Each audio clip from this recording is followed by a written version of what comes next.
So we came out here today. Justin got our 3 pads poured over there by himself while I was working over here. I was able to get our framing up. Got all of our 2x6 pine TNG up. I got to finish this little section. I'm done cutting for the day. So we're just doing our little final cleanup up here. And getting this sawdust and stuff taken care of. But I wanted to show you guys this. I really like it. All that stuff right there will get covered up. We're going to trim it out. So I'm not worried about any of that. We'll get a little sanding on here. Still some ugly spots. But that just is what it is for now. I lagged down 2 lags each through there. And then I nailed these with 3 1/4 by 131 galvanized framing nails. 2 each down through the top. And then I'm going to sheet over that.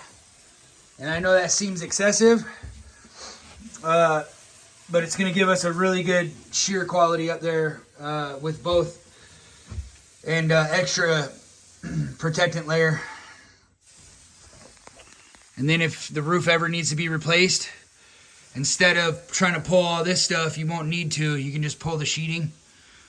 But that's what we're looking like. This is super fancy.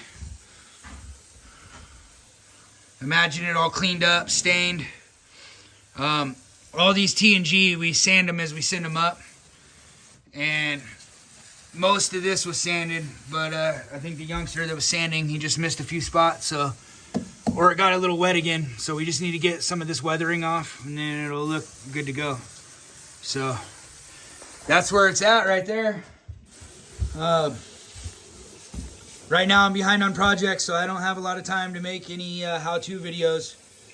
But stuff like this, I just trace it, right? So I put the beam where I wanted it. And then you see my little block extender out here. I was able to just set a 2x6 out there. And then I flushed it up on the outside here where I wanted it. And I just put a tack screw through the side of this beam. And then I was able to trace the angle here. And I was able to trace the angles and everything over there. And then from there, we just freestyled. This is a nice wide base, so I'm not worried about any kind of sway blocks in there. Again, it has a 3.5-inch base, and I got 2 lags down through the top. So I'm not worried about any kind of sway control, especially with this 2x6 TNG.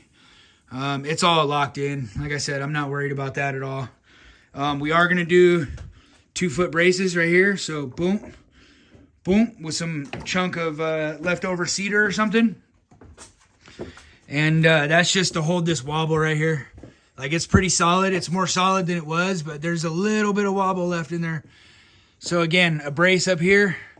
It'll be out of head height. You can see where my hand is. I'm reaching up.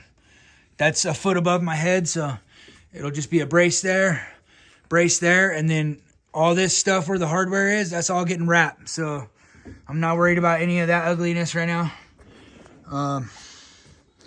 This is what our stairs are looking like. Right? And the last troublesome zone is this over here. We weren't anticipating rebuilding it, but we're gonna. So, and there was some inconsistency here. So these boards are all just tacked in place. So we're actually going to unscrew them and fudge them around a little bit. I'm going to try to grow here, and I'm going to try to shrink out there. This is the goal. But this is where we're at. The rest of this here is going to get rebuilt with the footings that are already there, or we got some of those precast ones, and then we'll brace it up better and everything. And I'm going to get it off this dirt because that's what it looks like. It looks like the dirt was pushing against it and kind of pushed everything out. So we're going to chisel out some of that dirt there, get it back to the rock wall. And then we're not going to throw the framing tight back to that. But that's where we're at. Thanks for watching.